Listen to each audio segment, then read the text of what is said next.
After nearly half a century of peace and some low-intensity naval activities on the world's oceans, war at sea has returned, and it is posing significant challenges to fleet design, capabilities, and doctrines of navies. Both of the recent high-intensity conflicts in the maritime dimension, the Russo-Ukrainian War and the Red Sea crisis, have attracted considerable attention. I've provided here two articles you can find on the internet. The Russian Black Sea Fleet has suffered significant losses.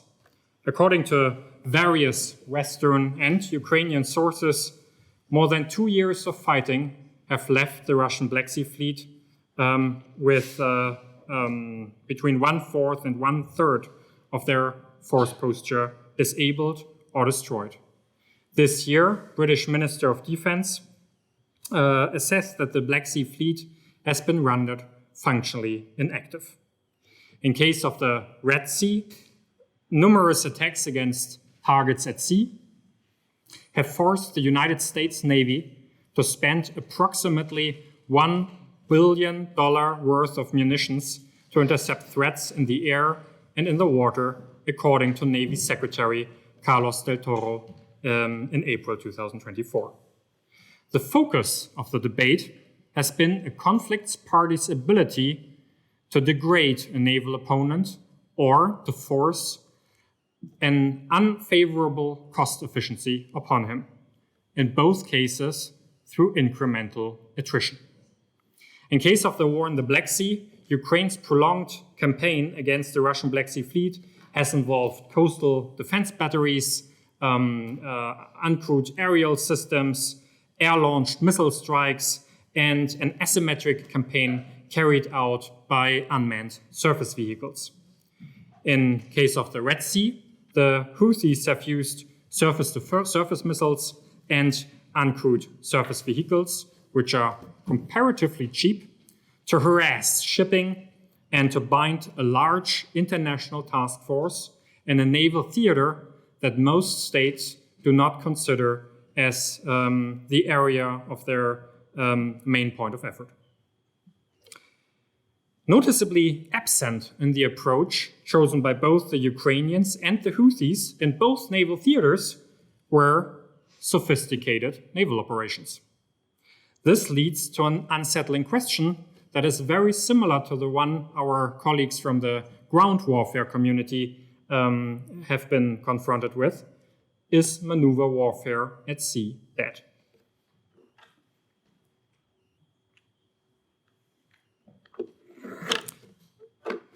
The argument we would like to present to you today is that this interpretation is mistaken. Firstly, because the way in which both conflicts, the Russo-Ukrainian War as well as the Red Sea crisis, have been fought are the results of very specific conditions. Both conflicts take place in narrow seas, in case of the Black Sea, even an enclosed sea, and famous naval practitioners and theoreticians, from Vice Admiral Kirchhoff to Milan Vego and Geoffrey Till, have elaborated on the differences between naval operations in blue water and in the narrow seas. In accordance with theory, the war in the Black Sea demonstrated that land-based systems played a pivotal role in tracking, targeting, and destroying assets at sea. Even more importantly, both Ukraine and the Houthis have had to conduct naval operations without conventional naval assets capable of high-intensity warfare. Resorting to asymmetric means and ways was a rational decision for these conflict parties. Nevertheless, this also implies that the Russo-Ukraine War and the Red Sea should not serve as a framework for analysis when we're dealing with conflict parties that actually do possess conventional naval capabilities. Commander Preuß and Lieutenant Commander Glufke will shortly elaborate on two possible scenarios in which conventional naval warfare and maneuver will very likely do play a pivotal role. Secondly, addressing the question whether maneuver warfare at sea is dead requires a clear understanding of what maneuver warfare at sea actually looks like.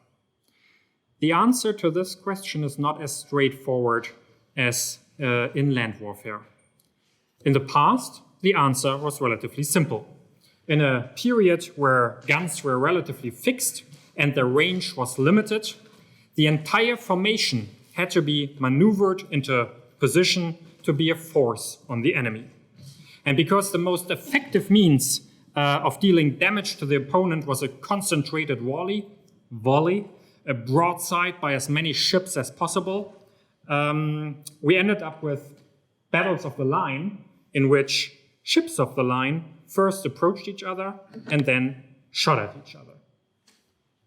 Fleet tactics was all about maneuver, because maneuvering in accordance with the wind situation decided the outcome of the battle. You could, as a fleet commander, position your ships to sail to the leeward side. This had the advantage that you could use all 3 of your gun decks, if you had a 3-deck ship of the line, and also you could break off contact at a point in time of your choosing. Now, if you had the stronger fleet, either because you were numerically superior or because you demonstrated better seamanship, you may want to choose the windward side, because that allows you to potentially intercept the opponent and the opponent's line of battle and cut his retreat path off. In the best case scenario, you could achieve the ultimate prize in naval victory, a decisive victory. Thus, winning against the enemy fleet in the age of sail, in a very literal sense, meant that you had to outmaneuver the opposing force. But this era was pretty much over during World War I.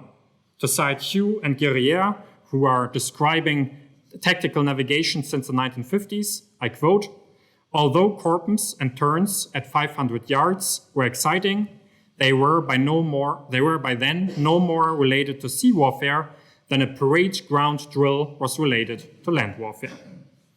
However, the fact that maneuver has lost the central position in naval warfare that it once had doesn't mean that it has completely disappeared from naval warfare.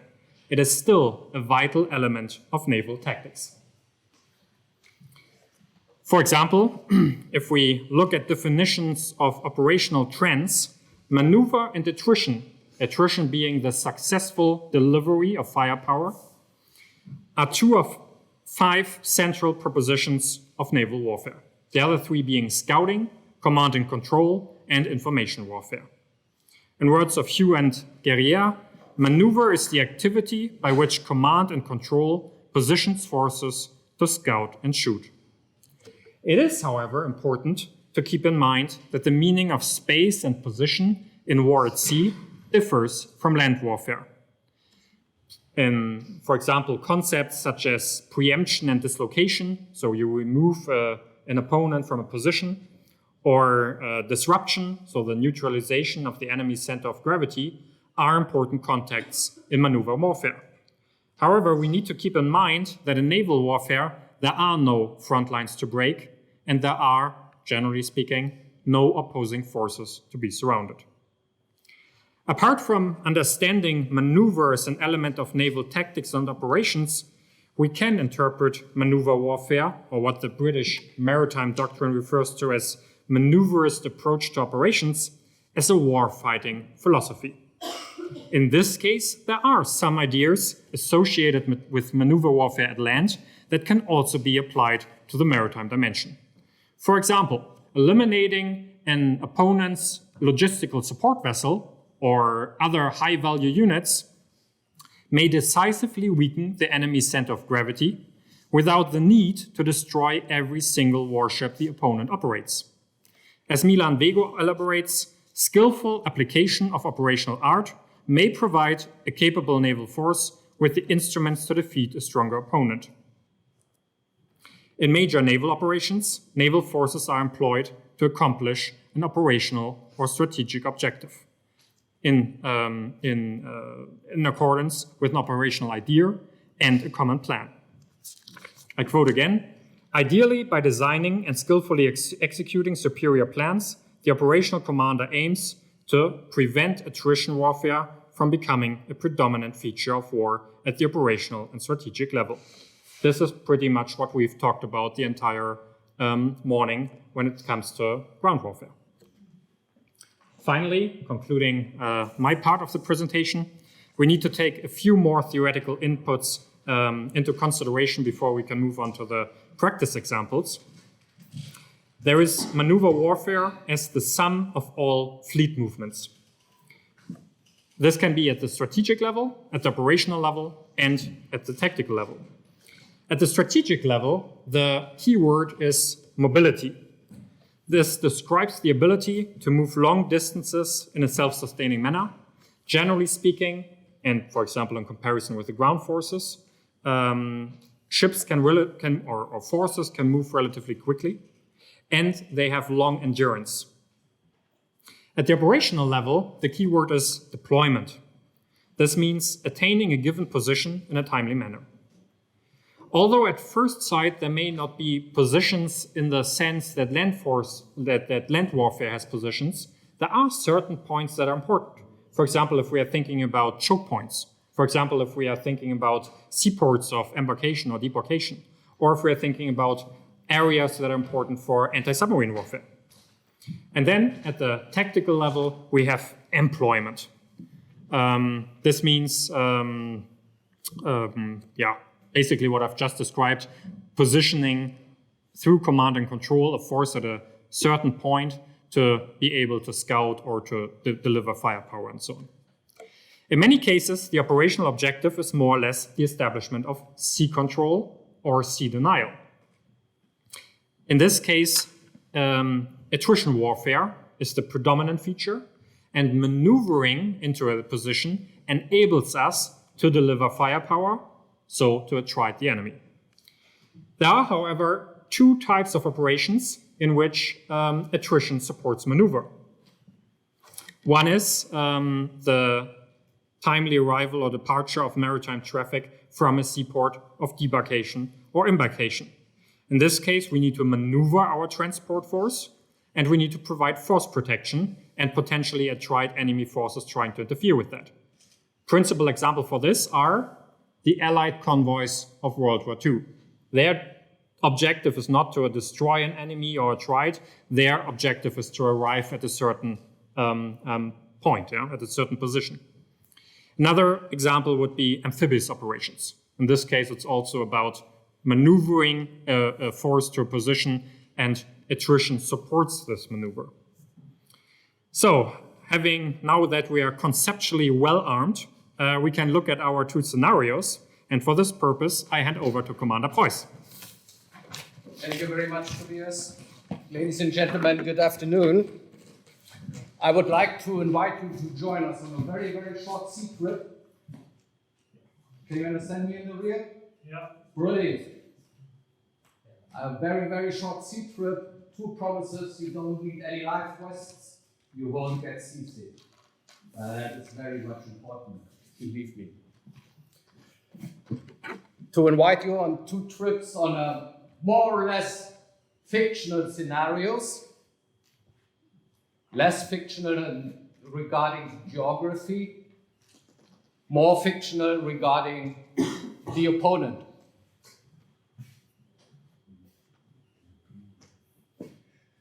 Protecting the so-called sea lines of communications, or abbreviated SLOCs.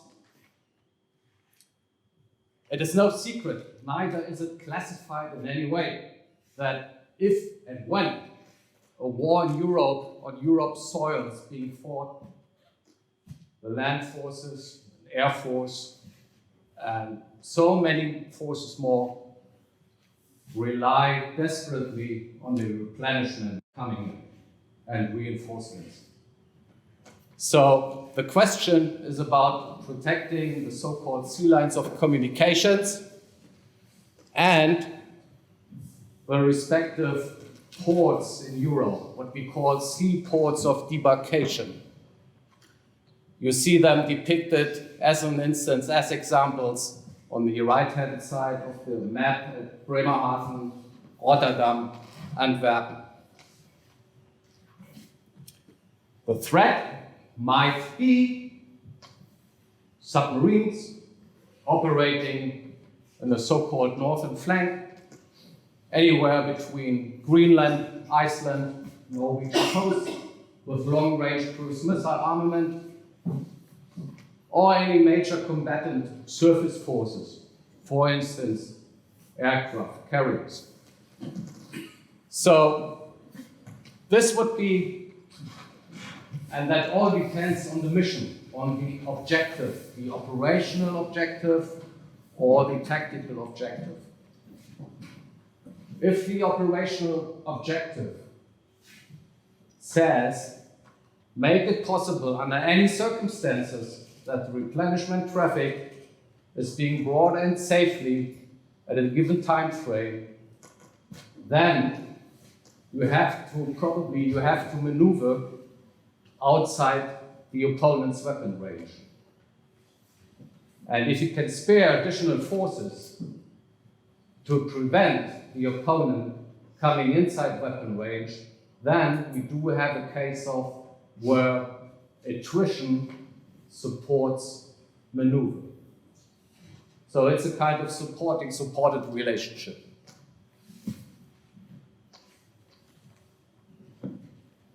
This would mean the first course of action, maneuver direct the replenishment reinforcement traffic to European soil and establishing sea control in areas outside the opponent's weapon range, if you can afford that in terms of naval assets.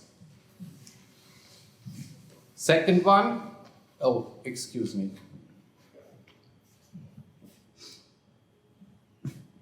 If the operational objective then, on the other hand, would be, for instance,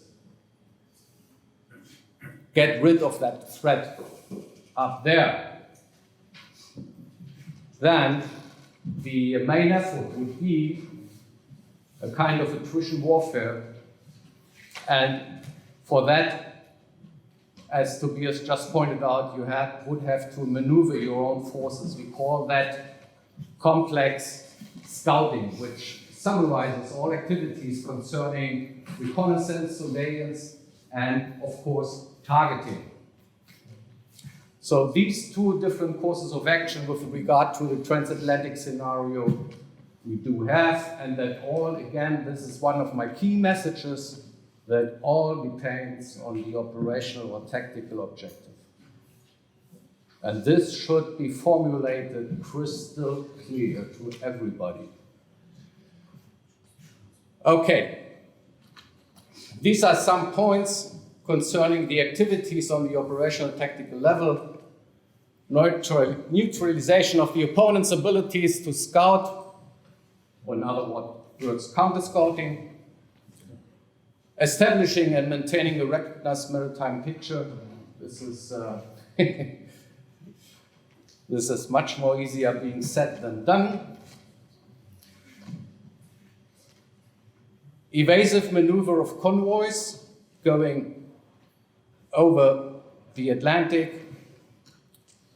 And here we do have what worries a little bit: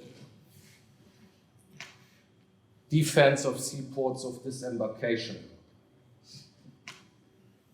You can protect your sea lines of communications as long and as powerful as you may think of. But if the seaports are not available for any reason, the land forces on European soil would lack of reinforcement, replenishment, and in that case, I wouldn't like to be in the role of our colleague as a tank company commander. Offensive hunt for and destruction of Russian submarines, as well as interception of Russian aircraft. This is purely, as well as destruction of Russian naval capabilities to interfere with our communications. This is purely attrition warfare, but you have to calculate. I mean, protecting convoys coming overseas require a lot of naval assets. Going offensive in one or another sense require a lot of assets. And it requires presence at sea. Presence at sea means organic logistics. And that means having available organic logistic assets such as tankers, supply ships, etc., etc. So key message, it all depends on the objective in terms of maneuver, attrition warfare, supported relationship. So now Commander Glufke will take over for the second sea trip, which will be a rather more convenient geography. Thank you very much. Hello, also from my side. Time-wise, you gave us 20 minutes. I have an ungrateful, I think, honor to skip this second course of action because I do need another 10 minutes at least. I don't know if we have the time. If we don't have the time, I would like to skip to the conclusion. The presentation is available online, I think. Can we do it in 5 minutes? Hard to do. Or maybe 7. No. Let's try 7. For the second course of action, it's a little bit different to the transatlantic. I will try, okay? I will try to do my very best. In this second hypothetical conflict scenario under consideration takes place in the Mediterranean Sea, as you can see here. The naval theater of operation is characterized by 2 factors in this case that will likely shape the operation or the maritime battlefield in the high-intensity scenario. Characterized, as you can see here, by a narrow maritime geography. That means that the Russian forces are separated from the home bases at the Black Sea.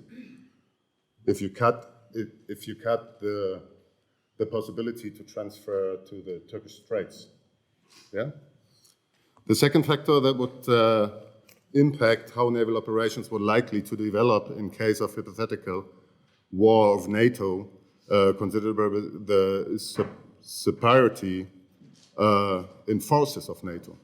Russia's naval formation in the Mediterranean Sea consists approximately out of 10 vessels or units, among them 2 submarines and a couple of supply ships.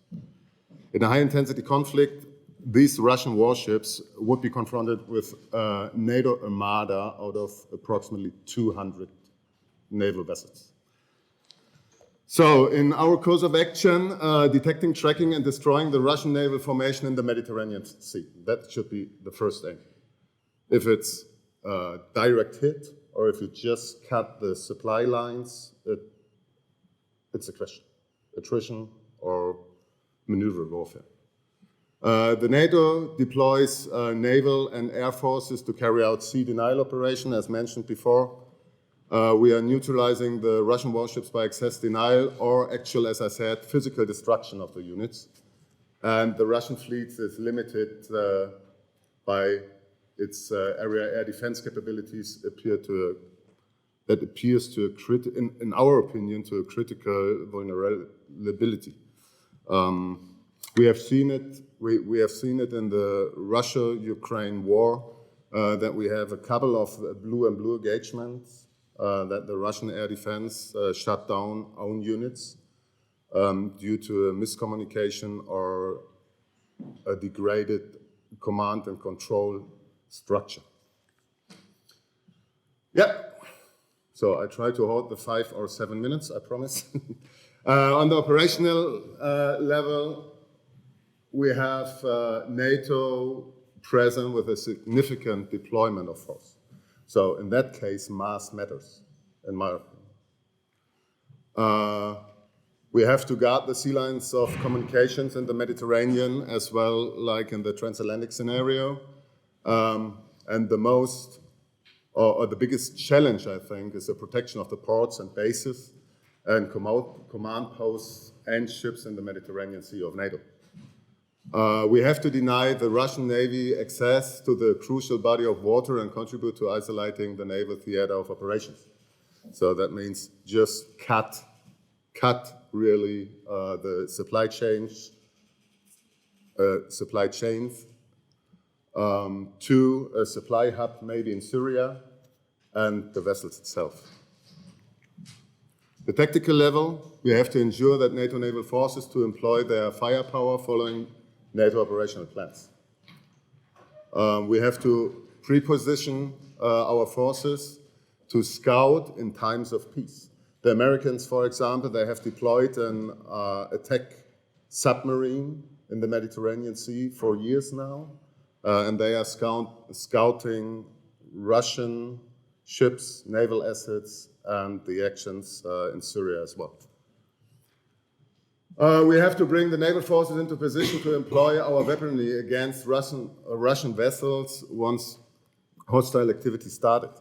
There was an exercise last year, Neptune Strike. We had 3 carrier strike groups in the Mediterranean Sea.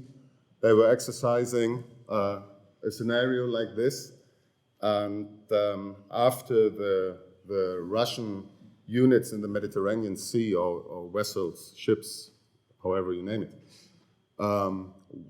were destroyed, NATO was able to attack from the Mediterranean Sea the Eastern Baltic or Baltic states as well, from the Mediterranean. So that is we are carrying out sea-based strike operations. So, coming to a conclusion, only through the combination of attrition and maneuver can sea control first be denied, accomplished, and exploit, and the naval forces of the opponent be neutralized. The attrition and maneuver mutually support each other, as Commander Preuß mentioned already. Naval forces have to be maneuvered into position to scout or to employ the firepower. Naval forces have to do so faster and more efficiently than the opponent. So what? Navies need to relearn, and that's the reason I forgot it during the time pressure to mention. Unfortunately, nowadays, most of the navies lost capabilities after the Cold War, of basic naval fighting capabilities, let's call it like this. So we have to relearn, not only the war, we have to relearn basics in naval operations. And this, as far as we can, we should do it now, while the anticipated scenarios given to you, examined in the presentation, are still only hypothetical scenarios today. But we never know what happens next year or in 2 years. I'm done. Sorry for the rush. Any questions so far? Thanks for the given time.